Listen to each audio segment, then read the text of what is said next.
제98주년 3.1절 기념식이 관내 지자체별로 다채롭게 열렸습니다. 독립선언서 낭독과 만세운동 재연 등 의미 있는 행사도 함께 펼쳐졌습니다.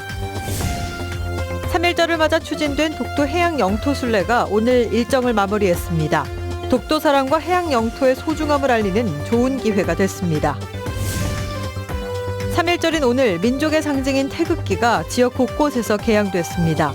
시대를 이어오며 질곡의 역사를 품고 있는 태극기의 진정한 의미가 새삼 주목받고 있습니다. 1년 내내 태극기가 펄럭이는 소환도가 지역민들의 관심을 모으고 있습니다.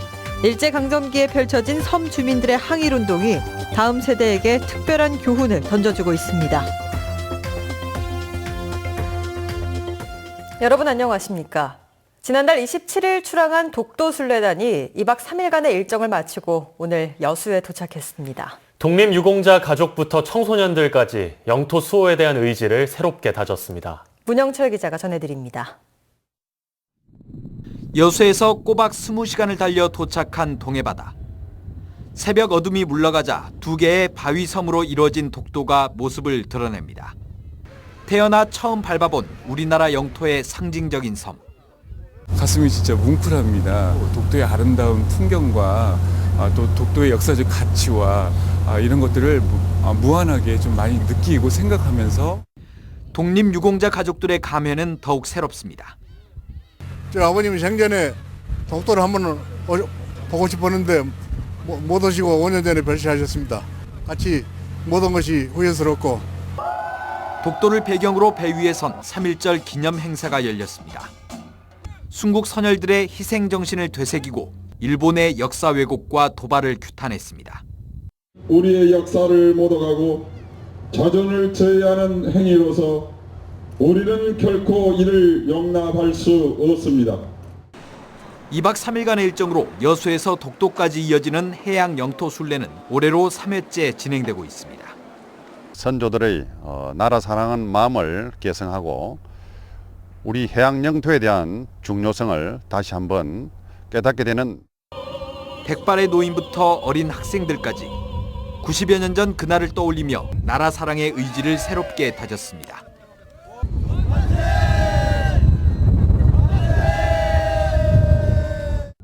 MBC 뉴스 문형철입니다. 제98주년 3.1절을 맞아 전남 동부 지역에서도 다양한 기념 행사가 열렸습니다.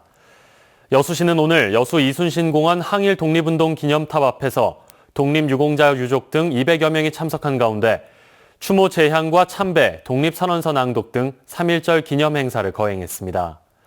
순천시와 광양시 등 다른 지자체도 기념 행사와 함께 독립만세운동 재연극 등을 진행하고 순국 선열의 희생 정신을 되새겼습니다.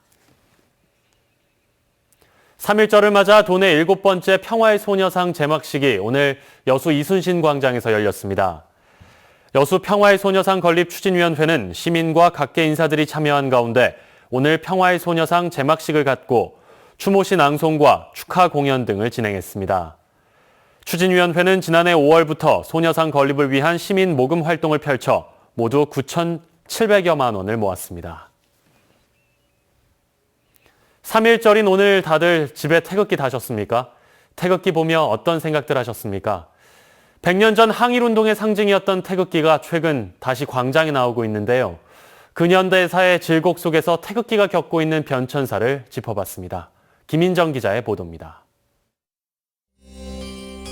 일본군에게 폭탄을 던지기 전 윤봉길 의사는 태극기 앞에서 사진을 남겼습니다.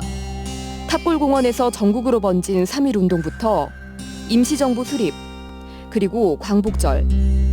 일장기가 휘날리던 일제강점기의 태극기는 자주 독립국가에 대한 한 민족의 열망이었습니다.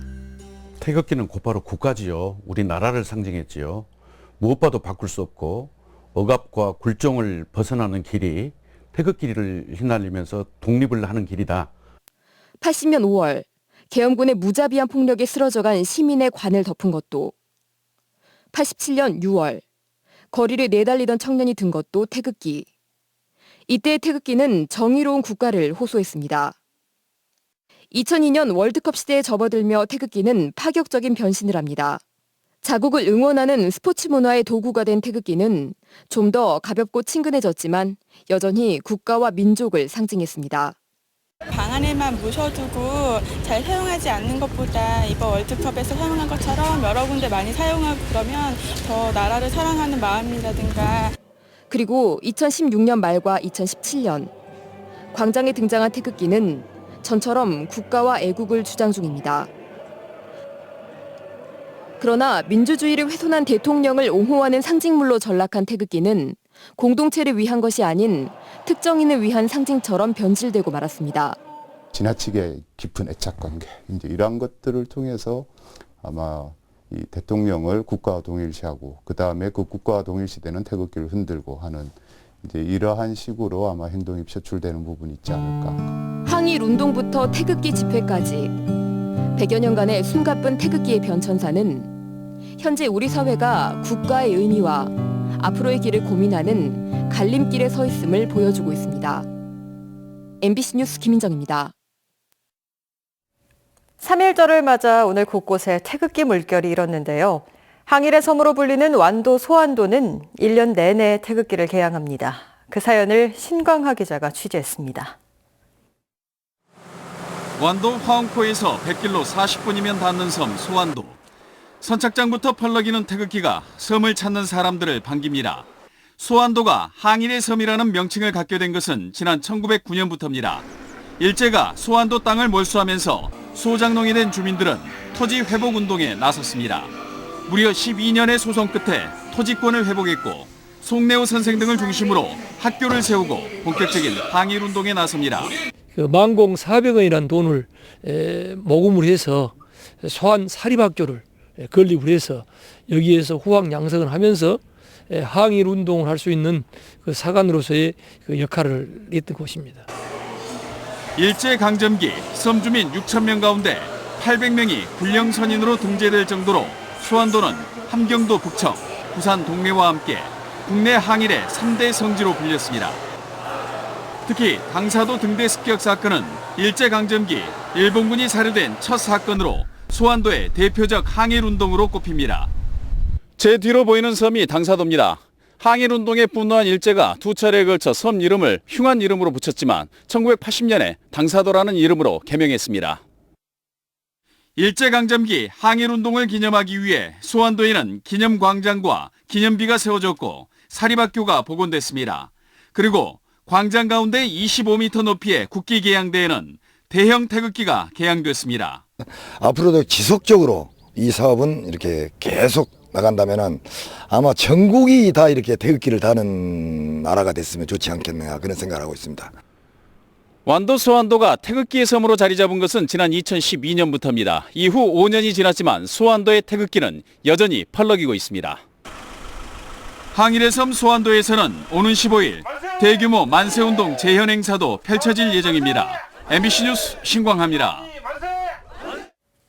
더불어민주당의 대선 후보 경선 선거인단 모집 인원이 100만 명을 넘어서면서 경선 흥행 여부에 관심이 모아지고 있습니다.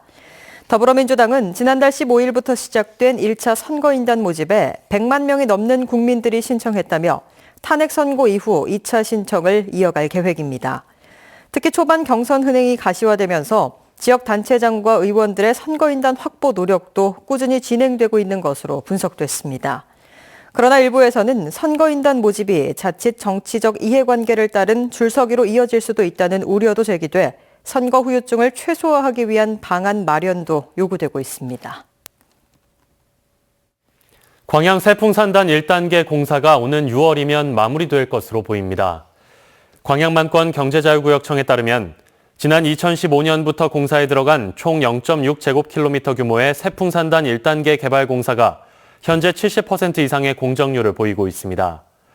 1단계 부지에는 기능성 화학소재 클러스터 구축 사업이 추진되며 연구소 기능을 하는 융복합소재 실증화 지원센터가 오는 10월쯤 들어설 예정입니다. 세풍산단은 오는 2020년까지 5,400억 원을 들여 2.4제곱킬로미터 규모로 1, 2단계 사업으로 나눠 개발됩니다. 고흥군이 적극적인 관광정책 추진으로 관광객 2천만 명 확보에 나설 계획입니다.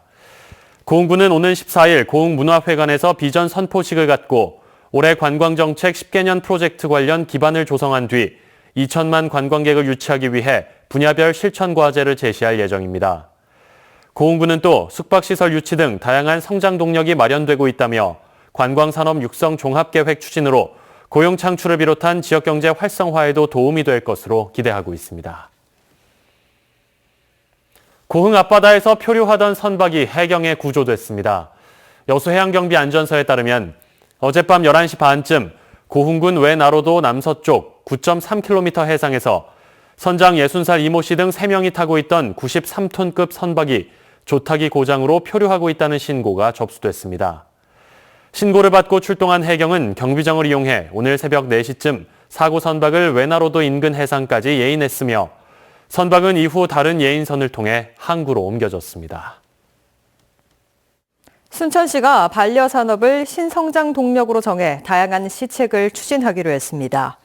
순천시는 반려동식물 관리용품과 관련 산업을 관광과 연계시켜 6차 산업으로 육성하기 위해 전문가 22명을 반려산업 자문위원으로 위촉했습니다.